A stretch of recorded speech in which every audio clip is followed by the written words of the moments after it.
The financial system is under attack. The cracks are beginning to show as banks are being bailed out and hard-working people yet again are left to pick up the pieces.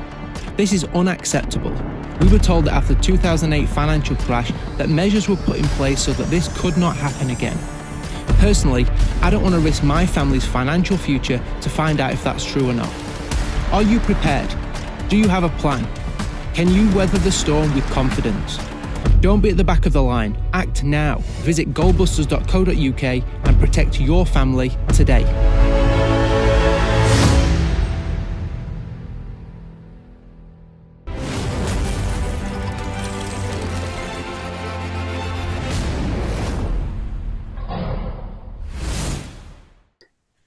Welcome everyone to another shining episode of The Gold Show, where we dig deep into the glittering world of gold and all the other wonders of the world. I'm Demi with my partner in crime, Paul Brooker, and Goldbuster boys, Adam and James. And be sure to tune in to the end of the show where I will be announcing our lucky 1 ounce silver coin winners. How you doing, guys? Yeah, doing good. Thanks, Drew. How are you? Very well, thank you. Today, I want to touch on the latest news and speak about comparing gold to crypto. So, over to you, Paul. Right. We have got to talk about the SEC in America. They are getting ready. Well, they have appealed the decision from last year, saying that crypto is not a security and not under their control and not insured. Now, what this means for the industry, if the SEC wins this appeal, it means they have full control and full say over what's going on in the crypto world. Ripple, the big one out there, has fought hard against this. They secured the initial verdict of it's nothing to do with them, keep your noses out. But this could all change. And on the back of that, crypto prices have dropped a bit because of this. So if Ripple wins the appeal, will it allow greater freedom for token sales and exchanges? I think it will. You've got to look at it, though. We do need some form of policing over the crypto industry, because years gone by, the amount of what's called pump and dumps, which is someone releases a token, hypes it up, sells it all, and consumers are left holding the bag. But do I believe the SEC is the right company or institution to control it? No. I believe we need something totally different to look after, to guard, and to keep safe all the crypto out there. Yeah, I think we've got quite a long wait for it as well. I did the financial Friday news yesterday, and, the dates of, the brief is December the 2nd. They may request a 30-day extension, which would push the deadline to shortly after January the 1st. And the opposition briefs will be submitted by February the 2nd, 2025. And we're going, to January 2026, for the decision from the Second Circuit. What's your thoughts on that? Well, as we all know, these processes are long, they're drawn out, they go backwards and forwards a lot of times. But more often than not, it ends with the right decision for the situation. I mean, you've got to look back traditionally, Apple, all the big companies have been sued. But once they come out of it, they become massive powerhouses. And this is my personal opinion. Ripple, XRP, is going to be one of those powerhouses once this is all done and dusted. They've invested so much into business. They've invested so much into fighting this battle for all the other cryptos out there as well. But do they come to help Ripple? No, they're all hiding behind their bags of cash from the tokens they've sold.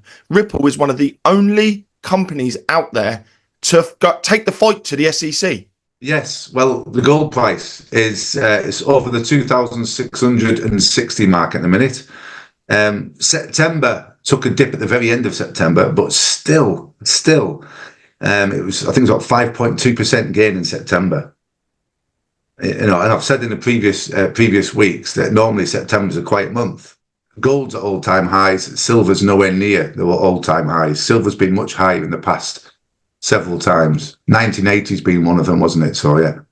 So very strong. The ratio today, unless it's changed or checked it earlier, well, it's 82. The ratio we keep an eye on all the time. I must check it every hour, every day, looking for movements, because our customers, when the ratio hits certain points, then they can switch or trade. It's the same thing, but switch. They can switch their gold to silver or silver back to gold, depending on when they bought their metals, and they can gain more metals by doing that. So we keep an eye on the ratio more so than the values. And that also, the ratio also dictates to us personally what we buy. So if the ratio is nice and high, 18 above, we're all in silver. If it starts going below 80, then we might start buying a little bit of gold. But it's mainly been silver for the last few years, mainly. So the ratio is everything to us. That's all we look at now. But gold ownership is on the rise, it seems. Because I'm always looking at articles. I was reading an article this week regarding about the West, as in they turned their back on metals many years ago, but it's on the rise. They've done this survey on many institutions, financial advisors, people like that in the US. And it's on the rise. The way they think and perceive precious metals, gold particularly, is on the rise. So more and more people in the US are buying precious metals, which is a good thing for many reasons. Again, that I've mentioned before, mainly to do with geopolitical tensions, inflation being one of them. But people look at metals mainly as protection, don't they? Times like this. But really, the best time to buy metals for us personally is tomorrow, whether it's good or bad times. Because if you're buying them in good times, then generally you're getting them a bit cheaper. When bad times hit us, then you've got them, haven't you? You've already got them. But for us personally, we buy them in any time. We just buy them on a regular basis because we think that it's very wise to hold precious metals, something physical rather than paper currency in a bank, or digital currency in a bank. Well, speaking about that, because this week the Bank of America users couldn't use their bank accounts, so we're seeing zero on their accounts. Yeah. So this is a great example of where you should be holding gold. Now, if it came to the fact that we couldn't use anything but gold, if you think about it in hindsight, if I went and bought a gram of gold, and at the moment it's about $74 a gram, if I'm not mistaken, guys. Yeah, something like that. Yeah. So I could go and do a shop with that. If everyone was holding grams of gold, think small and aim big is my point. And it's, we could barter with it. So I can go and do my shopping with it if I had it at home, if everybody did the same. And I think that's the point, the safety net of it.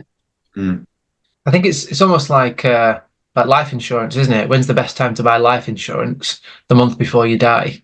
Just the fact is, no one knows when they're going to die.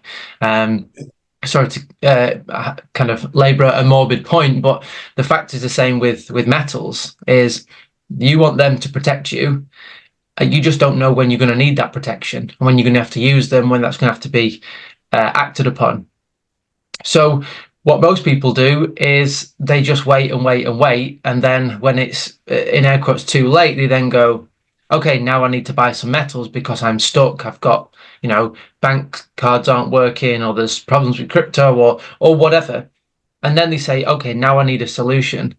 And if you look at metals as the insurance policy, you need that insurance policy before the whatever's going to happen kicks off.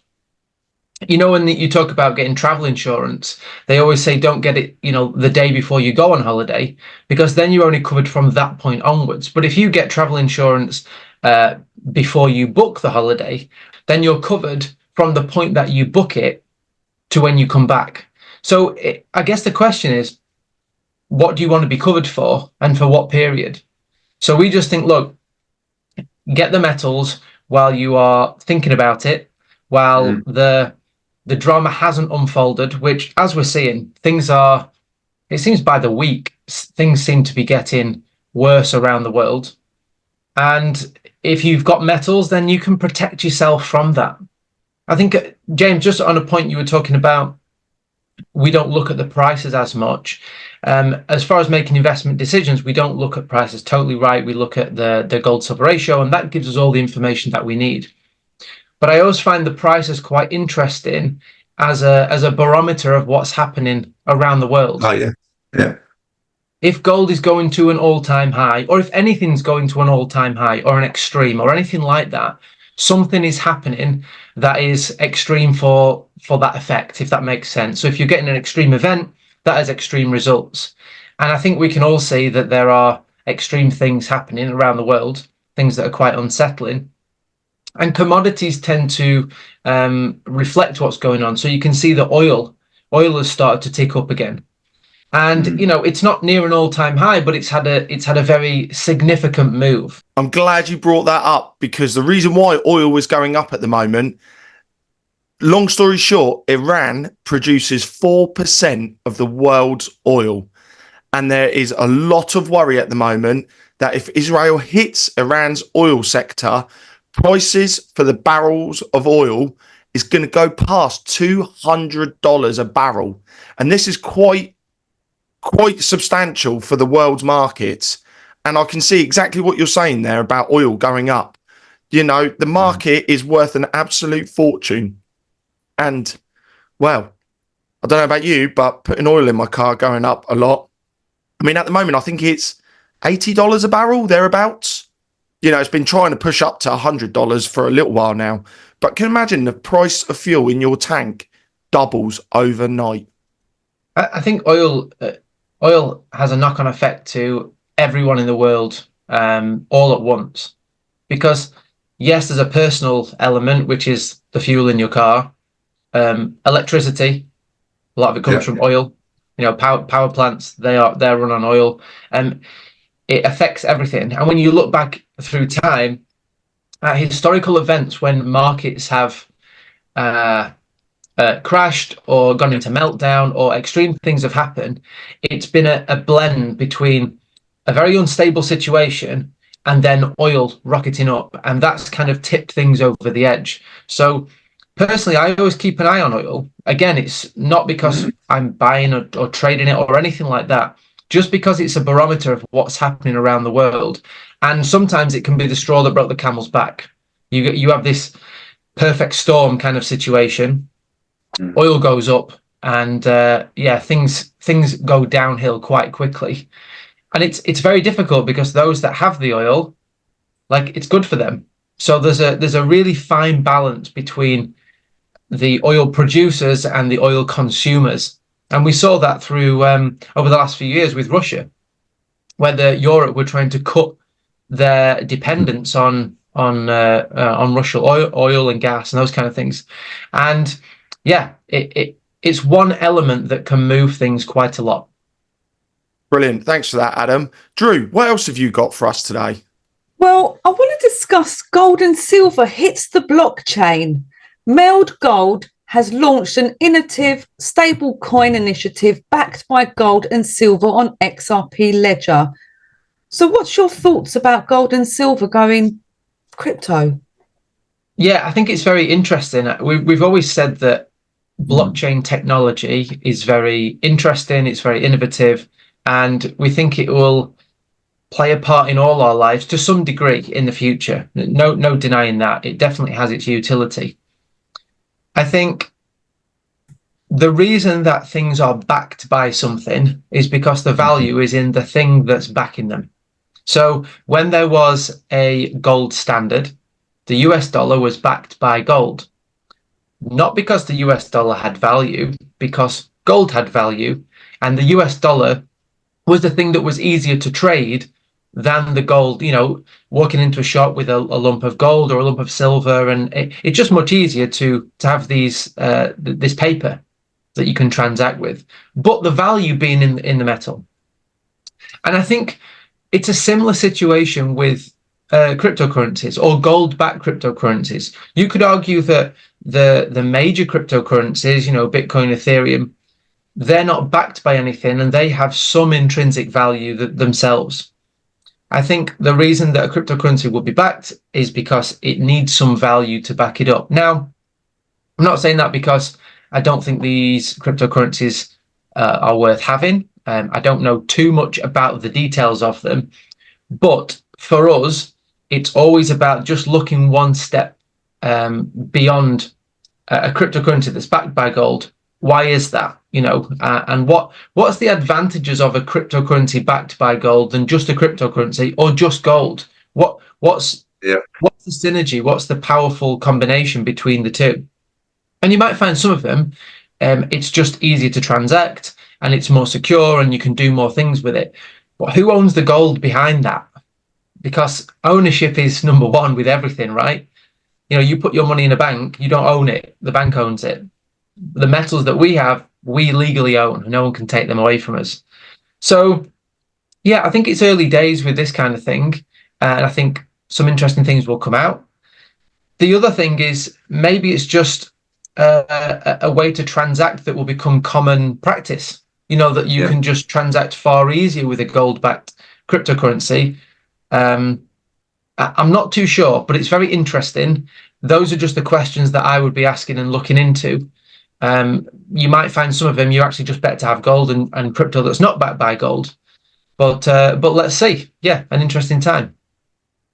I also read news that gold had surpassed the euro, securing its position as the world's second largest central bank reserve asset. That doesn't surprise me, to be honest. For us, gold is real money anyway. All of these other things are just where are they? What are they? Yeah. It's just backed by confidence and the fact that everyone agrees they have value. But you can take a euro to Africa, to Asia, try and transact in a shop and see what happens. You take gold to anywhere on the world, try and transact and see what happens. One is a universal currency and the other is only accepted some places. It's like what's the whole was it the MasterCard advert or Visa, and they used to say, accepted everywhere. Not everywhere, but gold is accepted everywhere. There's some places that don't take card. There's some that don't take certain cash, but everywhere takes gold. Yeah, very true, Adam. Going on to a story that I found this week and come to a nice resolution today, the longshoreman strike. It was costing the US economy, which started towards the beginning of this week, it was costing the US economy $5 billion a day. Now it's come to the happy resolution of they're going to get a 62% pay hike over the next 5 years. They originally wanted 75%, but they've settled on that, which has got the world turning again. Because I can tell you right now, there's going to be ramifications just for those few days of not working. And I've got a friend in Texas. She told me all paper products, even though they make paper products in the US, were all bought up in all the local shops. Panic buying is just hilarious. People are just looking for the next disaster to just go and spend money. But I'm glad to hear that's resolved. I mean, what are the ramifications of this for the next few months for America? What's your thoughts on Warren Buffett through Berkshire Hathaway? He sold nearly $10 billion worth of Bank America stock. Well, that's telling you something, isn't it? Warren Buffett is, I wouldn't use the word financial genius, but he is financially literate. Now, whenever he makes a move, you have to pay attention. So these banks are getting ready to come into some trouble. JP Morgan has had its assets seized in Russia. So these banks are going to have some serious problems coming up. And, well, as Adam and James will tell you, you've got to go to the safe havens, the ones that you know will still be there tomorrow. And let's be fair, de-dollarization is fast approaching. It really is through BRICS. It's down below 60% now, isn't it? I'm sure it is. Yeah. It's taking a real hit at the minute. Adam, James, have you got anything else for today? I think when you look at the system, the global system, it's not geared up for individuals, people like you and me. It saves the banks, the big institutions. So, for example, in 2008, and I know we're going back a little bit, but I'll project this forward. In 2008, the banks were bailed out, but the economy wasn't bailed out. The economy still struggled. Through COVID, I think it was $7 trillion with a T, trillion with a T, was given out essentially. And 85% of that was just saved. It didn't filter through to everyday hardworking people. If it did, all of this stuff that we now have to pay back, all the taxes and all, it would make sense. You know, you give them with one, they take it with the. It didn't even get to people. The institutions and the people that it got to invested it. And that's why now we are seeing asset prices going up. If you pump the system with money and it doesn't get to everyday hardworking people, it gets to the wealthy, then they've already got enough money. They don't need that money to buy groceries each week. What they do is they say, great, here's some free money. I'll just pump up my stock portfolio, or I'll buy more gold, or I'll buy more property. So I think the main message is, look, you've got to be independent. You've got to think outside the box. The system, governments are not going to help you. It's just not going to happen. And it's not the most motivational message about, look, don't worry, everything will be all right. I wish it was, but there is something that you can do. It takes some courage, takes a bit of knowledge, takes a lot of action, and you can position yourself in a far better place financially for you and your family. But you've got to do something about it. The system is not set up to look after you. It's actually set up just to drain, to take what it can. And we've seen in a lot of countries, you know, taxes going up. Of course, taxes are going up. All this money's been given out and it has got to be paid back with interest. That's the bit that everyone forgets. And then when they put interest rates up, that's even more interest. And it's just a tax on future generations. So yeah, we pay for it. Yeah, it's. I guess the point is a broader point rather than anything specific, but please do something about it. Those that thrive are people that have done something about it. They've not just taken the path of least resistance. Why is a bank account free? Because they want your money, because they go and lend it out to other people and make money on it. Sometimes the hard path is the one that's going to benefit you. It's not necessarily just doing what's easy. Again, not the most motivational thing and maybe not something you want to hear, but it's the truth. You know, going to the gym, it's hard. But if you want the results, got to do what's hard. You got to push. James knows that, don't you, James? You're a frequent gym visitor. But yeah, I guess, look, we just want to encourage you. That's what we've seen over our journey is do something, learn something, take massive action, and you will put yourself in a better place.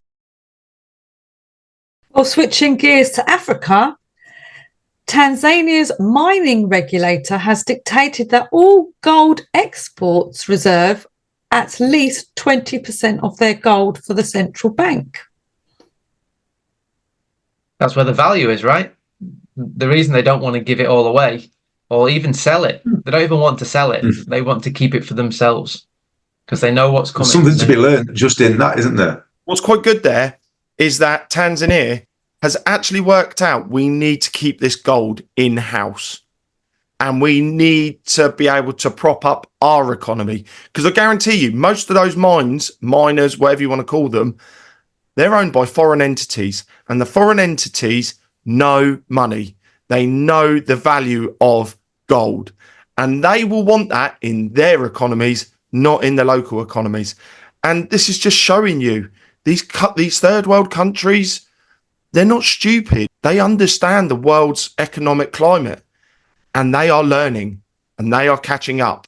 And this is well done, Tanzania, for taking the action to try and keep your economy afloat.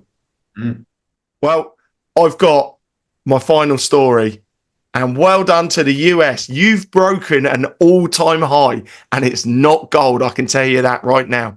The first day of the fiscal year, the federal debt soared by a staggering $204 billion in one day. One day. The now national debt of the USA is $35.6 trillion. And if it wasn't enough, they had to dip into $72 billion of cash reserves.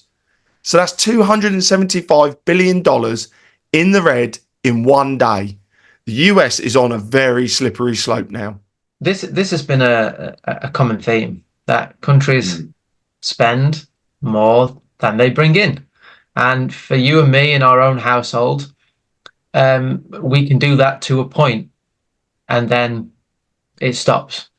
So you imagine your household that you are spending more than you bring in. Well, where's the difference come from? Well, it's debt. Notice they call it a credit card. Credit, oh, it's a good thing. It's a debt card. Let's call it what it is. It's a debt card. So what people do is they finance the difference, and all that does is kicks it out into the future.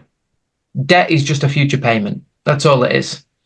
And when that keeps happening, the debt builds up and builds up and builds up, and then lenders say, we're not lending anymore. The only way that would be sustainable is if you continue to earn more, so you become more productive as a household, because then you have a greater earning capacity to service that debt. Now, countries, I guess, have some similarities in the fact that productivity is the thing that keeps the debt serviced. If countries can be more productive, then going into more debt, doesn't have to be such a big impact. It's still not great, but it doesn't have to be such a big impact because it can be serviced. The problem is now that this debt is not being serviced by increased productivity. Productivity is really difficult to increase on a countrywide level. So you've got this dangerous situation where the debt is mounting. That means more money is going to servicing that debt. That means public services are going down. People start to get pretty disgruntled when they're working really hard and they're paying 50% tax, 40% tax. I mean, anything around there. You think about working from January to June or January to May just to pay tax, and then you live off what's left. So people are paying higher taxes. They're getting less for their money, and it's all going to service debt. Yeah, it doesn't make people very happy. And 35 trillion or whatever the number is, I mean, it's kind of irrelevant after a little bit. That debt's never going to be paid off. Like, it's not like we're all of a sudden going to turn things around and all of a sudden become really productive and that debt's going to be paid off. It's never going to be paid off. We're like servicing the interest. And this is on a global scale. So that money's got to come from somewhere. Us, the worker bees, are the ones that are earning the money, paying the tax, that's going to service that debt. The only way, really, if you really zoom out, that this can be resolved is that they reset the currency. Well, that's an interesting point, Adam, because resetting the currency, or everybody's joining BRICS, like, say, for instance, the gold-backed Chinese yuan replaced the fiat US dollar to determine the price of oil on the forex for international trading. Thus, the fiat US dollar will cease to exist because it has no value and cannot be used for international trade. So if we think about it on a wider scale, if everybody's joining BRICS, which I'm quite dubious about what's going to happen with the US and UK, as I haven't heard anything about them joining yet, but it does seem that everything has to be backed by gold. We're moving, we're shifting, into other times now. So I feel it's accountability too, me, Drew. Honestly, I think it boils down to accountability or lack of accountability. These politicians can do what they like. Nothing ever comes back on them. They just keep spending. It's like having free money and go and spend it. If it was your own money, completely different mindset, isn't it? But there's no accountability for any of them. Yeah, it makes sense, because you don't even have to be accountable for the promises that you make. You don't even have to. You can promise the world to get elected, and then once you're in power, you don't have to fulfill those things. And the spending that you do, after a period, you're not in office anymore, so you're not accountable for those things. So I totally agree. Although the flip side of that is being in power indefinitely or for a really long period of time. I think being held accountable, if there was a system set up where governments and politicians promise something, and if they didn't, the money came out of their pocket, then things would be totally different. Because that's what happens to me and you, right? If we say we're going to buy a house and we say we'll pay X for it, and then we decide not to pay that amount for it, to pay something less, then we don't get the house. Like, it doesn't happen. Politicians, it doesn't work like that. They're in a total, it's not real life. So yeah, I totally agree. I think that the trend of away from the US dollar is 100% happening in front of our eyes. It takes time, so it's not something we're going to see next week. And the US is not going to give up its position as the world reserve currency producer without a fight. And that, again, follow the steps forward. What does that do? That can create more uncertainty. Okay, I need to cling on to something safe. Let's get gold. So this is why we always say, if you can see more uncertainty in the future, gold's going to go up. Like, it's as simple as that. We don't need to get into the finer detail of macroeconomics and all this kind of stuff. Is there more uncertainty on the horizon? Metals are going to go up. That's it. Well, wrapping up the show, we are thrilled to announce the lucky winners of our silver coin giveaway event. Week 1, congratulations to Derek Hales for winning a stunning 1 ounce silver coin in our first week. Week 2, Ben and Cheryl Brion. A huge round of applause for Kathy Glenn, our week 3 winner. You're now the proud owner of a beautiful 1 ounce silver coin, and I will email you guys for further details where to send your lucky silver coin. And if you want a chance to win a 1 ounce silver coin, go to thegoldshow.com/competition and answer the question to be put into the lucky draw. Thank you to all the participants, and thank you for watching. Bye-bye. See you later, everybody. Cheers. Bye.